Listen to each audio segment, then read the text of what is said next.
Eu sou Israel Belo de Azevedo e com grande prazer aqui estou para falar do Evangelho de João na sua segunda parte, na nossa jornada de leitura da Bíblia.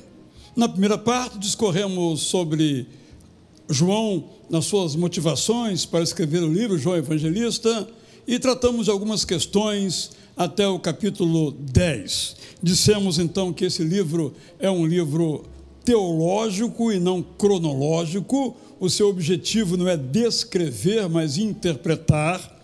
Mencionamos que esse livro é alvo de uma observação muito pertinente de que se trata de um livro onde está presente uma alta literatura. É um livro escrito com muita beleza, por isso nos enternece.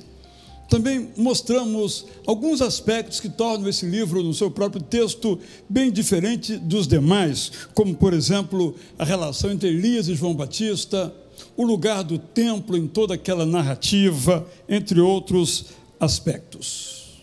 Agora eu quero falar, então, de algumas dimensões teológicas do livro. E aqui nós temos, na verdade, uma espécie de teologia sistemática. O primeiro tópico dessa teologia sistemática joanina é o tópico da Trindade. No princípio era o Verbo estava com Deus e o Verbo era Deus. Este versículo, colocado muito propositadamente, porque evoca Gênesis 1:1, no princípio, Deus criou os céus e a terra, tem o objetivo de mostrar a eternidade de Jesus, ou a coeternidade de Jesus com o Pai e com o Filho, mostrando nos termos da Idade Média que era da mesma substância com o Pai, não era de uma diferente substância, logo não era de uma diferente natureza. O que o evangelista mostra que Deus não se apegou, Paulo diz isso em Filipenses, capítulo 2, à sua divindade, mas abriu mão dela, continuando sendo Deus.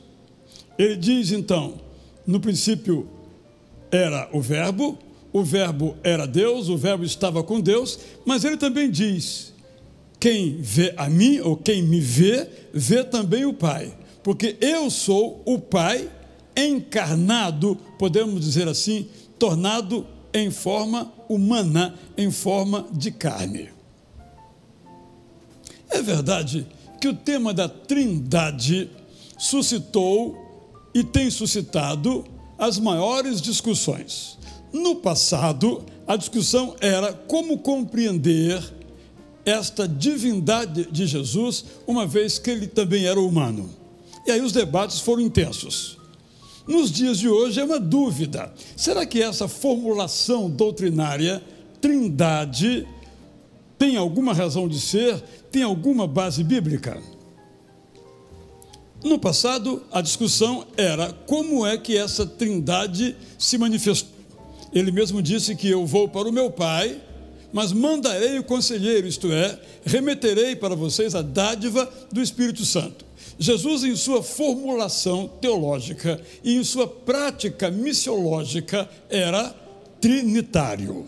Esse é um ponto valioso que João deixa bem evidente em todo o seu evangelho. Os cristãos primeiros, não os do Novo Testamento, que não discutiram essa questão, mas os que vieram depois, sobretudo aqueles que tinham dificuldade de aceitar, como hoje também nós temos problemas para aceitar, formularam diversas teorias, mas ao final prevaleceu uma. Formularam a doutrina segundo a qual Jesus era um homem, ou Jesus parecia que era Deus, mas era homem. Falamos aqui do ebionismo e dos vários tipos de gnosticismo. O gnosticismo tinha dificuldade de admitir que Deus fosse também homem, porque homem é matéria, e matéria, no gnosticismo, na filosofia grega, não se mistura com aquilo que é espiritual, naquilo que é alma. Mas a Trindade se rebela contra essas nossas compreensões. Houve outras perspectivas de compreender, por exemplo, algum tipo de modalismo segundo o qual Deus se revelou Pai no Antigo Testamento, Filho no Novo Testamento e Espírito Santo no período apostólico e pós-apostólico. É, por exemplo, a ideia do grande filósofo Hegel. O que predominou na história da igreja, na teologia do cristianismo, ainda no período anterior ao catolicismo romano e posterior ao catolicismo romano, e também no protestantismo ao longo da sua jornada desde o século XVI, é uma ideia, essa sim considerada ortodoxa, que vem do Concílio de Calcedônia, segundo a qual Jesus Cristo é Deus, tem a mesma substância do Pai e do Espírito Santo. Há uma espécie de consórcio entre Pai, Filho e Espírito Santo, que são três pessoas distintas, mas que se unem numa só, mantendo a sua personalidade, podemos dizer assim, a sua individualidade, podemos classificar assim, embora formem, quando agem, uma comunhão. A Trindade é uma perfeita comunhão entre Pai, Filho e Espírito Santo. Se pudéssemos usar uma imagem, seria a do casamento ou a da família, que cada um é diferente, mas fazem parte da mesma família. E no caso do casal, ambos são, na revelação bíblica, afirmados como sendo uma só carne, mas ambos têm a sua própria personalidade e a sua história e a sua maneira de atuar. Nos dias de hoje, a discussão não é esta. A discussão é de natureza mais racionalista, é a recusa de uma ideia de trindade. Entendem alguns que a ideia de trindade não passa pelo crivo da razão, porque a razão só quer militar naquela área que possa provar. Ora, a trindade não passa pelo crivo da razão. Deus Pai, Deus Filho, Deus Espírito Santo não passa pelo crivo da razão. Jesus Cristo não passa pelo crivo da razão. Por outro lado, a ideia de trindade é uma ideia racional. Não está na Bíblia essa ideia, essa palavra, mas está presente o princípio, está presente a prática. Quando Jesus diz, eu volto para o meu Pai, ele está dizendo que foi enviado pelo Pai, mas ele tem a mesma divindade do Pai. Durante um período, ele coexistiu também na forma humana, não formando, como ensinavam os monofisitas, uma nova natureza híbrida, um outro ser, mas ele era ao mesmo tempo Deus e humano. Deus que abriu mão de sua divindade ou de alguns atributos dessa divindade para ser completamente como nós somos. Quando nós chegarmos a Filipenses 2, nós vamos estudar um pouco mais essa questão, que na teologia recebeu um nome de uma palavra grega, kenosis, autoesvaziamento. Diz Paulo que Jesus se autoesvaziou de sua divindade. Ele usa essa palavra grega, kenosis. Por ora, fiquemos, portanto, com a afirmativa de que o Evangelho de João deixa bem clara a coeternidade de Jesus com o Pai. E mostra bem claramente que, indo Jesus para o Pai no céu, deixaria conosco o seu Espírito Santo, que é o Espírito Santo do Filho e o Espírito Santo do Pai. A outra questão que nós temos bem logo nos primeiros capítulos de João é a questão do batismo com água e o batismo no Espírito Santo. Doutrina esta que tem suscitado também algumas dificuldades de compreensão. João disse que ele batizava com água, metáfora, mas que Jesus batizaria com fogo, outra metáfora. Quando os discípulos estavam em Jerusalém, num certo lugar, esperando que fossem capacitados pelo poder que vinha do alto, do Espírito Santo, houve aquela manifestação que Atos registra, capítulo 2, e então eles falaram línguas. Houve o chamado fenômeno da glossolalia ou glossolária. Naquele momento, Pedro fez o seu discurso, deu um passo à frente, diz: varões e irmãos, e faz o seu discurso. E quando ele fez aquele discurso, ele fez em hebraico. E as pessoas que vinham para a Páscoa de diferentes países, falando diferentes línguas, judeus ou gentias, essas pessoas, judias ou gentias, entenderam em sua própria língua. Naquele caso, não há a menor dúvida que o dom de línguas é o dom de línguas naturais, línguas ouvidas, línguas faladas, línguas reais. Quando, no entanto, nós continuamos lendo o livro, sobretudo as cartas de Paulo, nós observamos que há um outro tipo de dom de línguas que se desenvolve a partir deste. É o dom de línguas espirituais, celestiais, angelicais, no qual, pelo poder do Espírito Santo, nesse momento, uma pessoa começa a falar em línguas espirituais que não fazem sentido, não são inteligíveis pelo ouvido que porventura escuta, e às vezes nem a própria pessoa que fala tem. Isso está presente no Novo Testamento. E o apóstolo Paulo, inclusive, organiza esse dom, dizendo que quando Deus der a alguém o dom de falar essas línguas espirituais ou angelicais, ele também dá o dom naquela mesma comunidade para que haja interpretação. Qual é então o batismo de João e o batismo de Jesus? Qual é a diferença? Esta é uma delas. Mas a outra diferença é que o batismo de Jesus é o batismo do arrependimento para a salvação.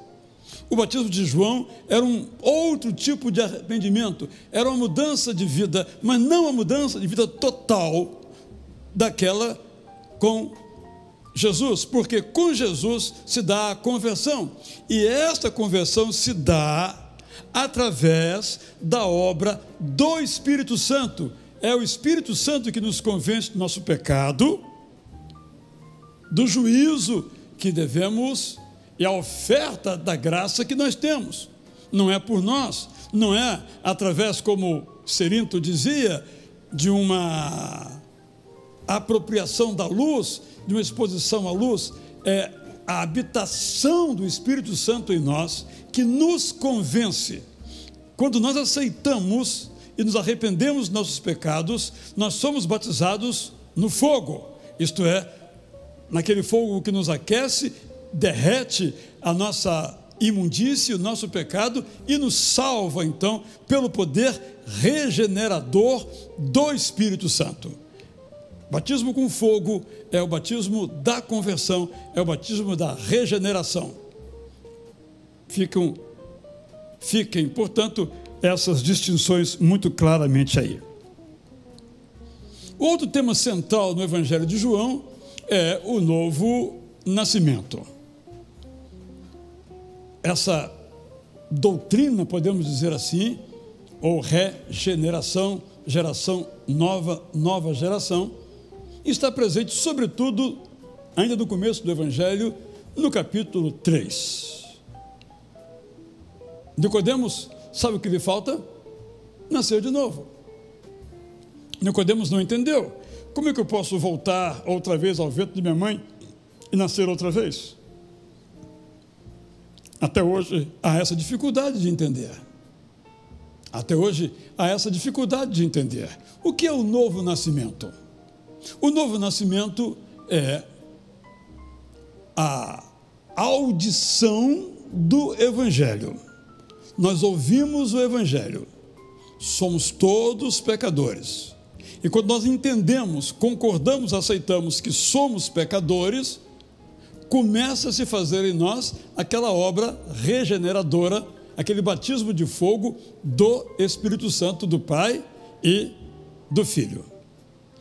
Quando há em nosso coração a adesão a este Evangelho, nós nos propomos a mudar de vida, a nascer outra vez, a recomeçar a nossa vida. Por esta razão, o batismo tem esse símbolo. Batismo por imersão, que é a prática dos batistas no Brasil, dos assembleanos e outros grupos religiosos, conserva a beleza desse símbolo quando nós, ao sermos batizados, somos completamente mergulhados, imersos na água, como se morrêssemos para a vida anterior e saímos para uma nova vida. Isso é um símbolo do novo nascimento. Esse novo nascimento não é obra nossa, é obra do Espírito Santo em nós. Nós apenas assentimos, concordamos e nos dispomos a viver nessa nova vida. Não é algo intelectual, é algo do sentimento. É esse abandonar nosso ao Deus Pai como o Senhor de nossa vida. Isto é o novo nascimento. Nós temos um outro tema muito valioso e contemporâneo também no Evangelho de João. É o tema do sofrimento. Quando Jesus cura um cego de nascença, João capítulo 9, perguntam a ele o seguinte: Senhor, quem pecou? Esse cego ou os seus pais? Jesus responde: nem ele nem os seus pais, mas isso foi para a glória de Deus, e curou o rapaz. O que nos ensina Jesus sobre isto? Ele nos ensina que o sofrimento é uma oportunidade para que a glória de Deus se manifesta. O sofrimento não tem propriamente uma explicação, mesmo porque uma explicação não tira a pessoa do seu sofrimento. Também nos diz que nosso eventual sofrimento não tem nada a ver com vidas anteriores. Por exemplo, com alguma vida no passado que agora volta na reencarnação segundo esta crença e agora ela purga, ela paga o que ela fez de mal, ela paga nessa vida agora. Não, absolutamente não. Não foram os seus antepassados que pecaram, disse Jesus. Também não foi ele. Para dizer o seguinte: é verdade que às vezes nós sofremos por causa de erros que nós cometemos, mas não necessariamente. Eu, por exemplo, tive um câncer de próstata. Por que eu tive o câncer de próstata? Sofri, fui operado, sofri, e hoje me encontro aqui 10 anos depois. Vivinho da Silva, pelo menos parece. Por que eu tive o câncer? Não temos uma resposta. A ciência diz: olha, você fazia parte do grupo de risco, a sua cor, o seu pai, estilo de vida, mas algo muito vago, porque há pessoas que não estão nesses grupos e também têm câncer de próstata ou algum outro câncer. É claro que Jesus não está dizendo que nós não temos responsabilidades e que, quando nós erramos no cuidado do nosso corpo, da nossa alma, nós não pagamos o preço. Mas naquele caso, em boa parte dos casos, não há uma relação de causa e efeito. O sofrimento, voltemos ao princípio, na visão de Jesus, é uma oportunidade para que nós também, para com o outro, pratiquemos a misericórdia. Foi o que ele fez com aquele homem.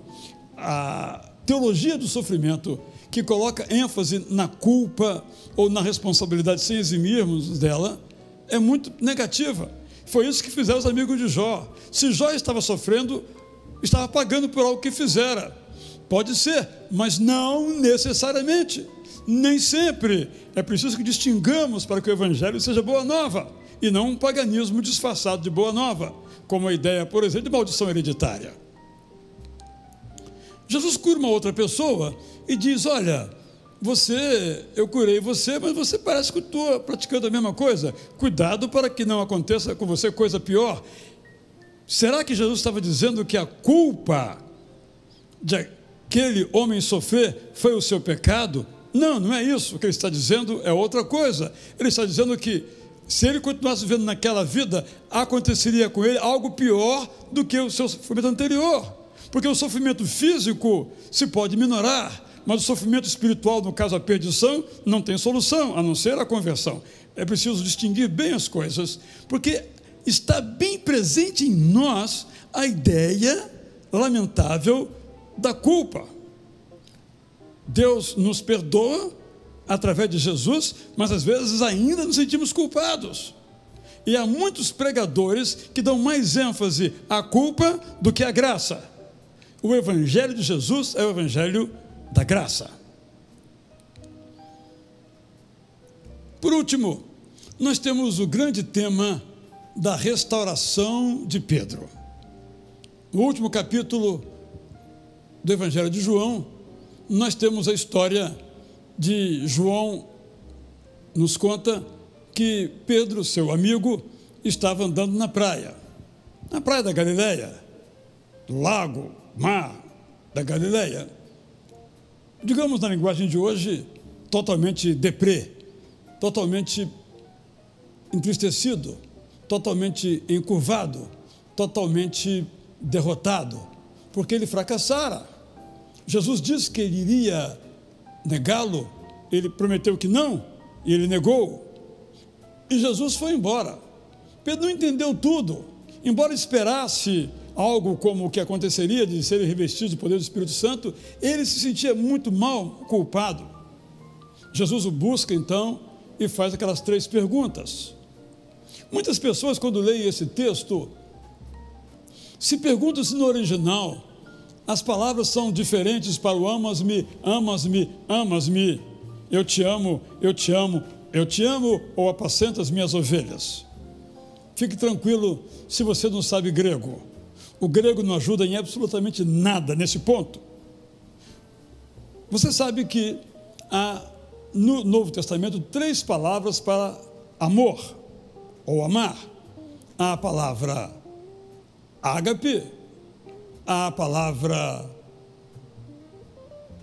filéu, que são as duas que nos interessam neste momento. Quando Jesus pergunta, Pedro, você me ama? Uma vez ele pergunta filéu, outra ágape. Pedro responde sempre filéu. Ou seja, o grego não ajuda em nada.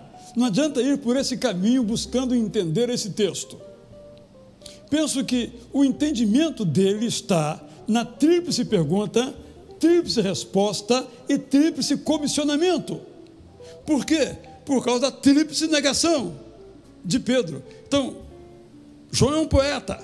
Ele escreve de tal maneira que qualquer leitor que conhecer a história anterior da negação de Pedro a Jesus entenderia que Jesus o estava restaurando, tornando de novo digna a sua vida. É isso que o Evangelho faz conosco. Este capítulo 21, colocado de maneira magistral, como uma espécie de epílogo do livro, deve ser central na nossa vida. Por mais que nós sejamos infiéis, Jesus é fiel. Por mais que nós falhemos, Deus é perfeito e nos pega pela mão. Essa é a mensagem do Evangelho, para mim e para você. Quando lemos, portanto, o Evangelho de João, nós somos levados a categorias teológicas muito elevadas. Quando lemos o Evangelho de João, nós aprendemos muito sobre metafísica, ontologia, teologia, trinitologia, doutrina da Trindade, cristologia, doutrina da pessoa de Jesus, eclesiologia, doutrina da igreja. Mas, sobretudo, aprendemos, se eu posso dizer assim, psicologia. Aprendemos como Deus nos trata. Aprendemos como nós podemos ser restaurados, seja de um vício, de um mau hábito, de um pecado persistente, de um pecado saltuário. Nós podemos ser restaurados. Nós podemos ser restaurados. Esta é a mensagem do Evangelho. Prossiga na sua jornada de leitura da Bíblia, que muito mais ainda você vai aprender com a palavra de Deus. Eu sou Israel Belo de Azevedo e agradeço a você participando aqui conosco dessa nossa segunda estação, parte B, a estação do Evangelho de João. Obrigado, até o nosso próximo encontro.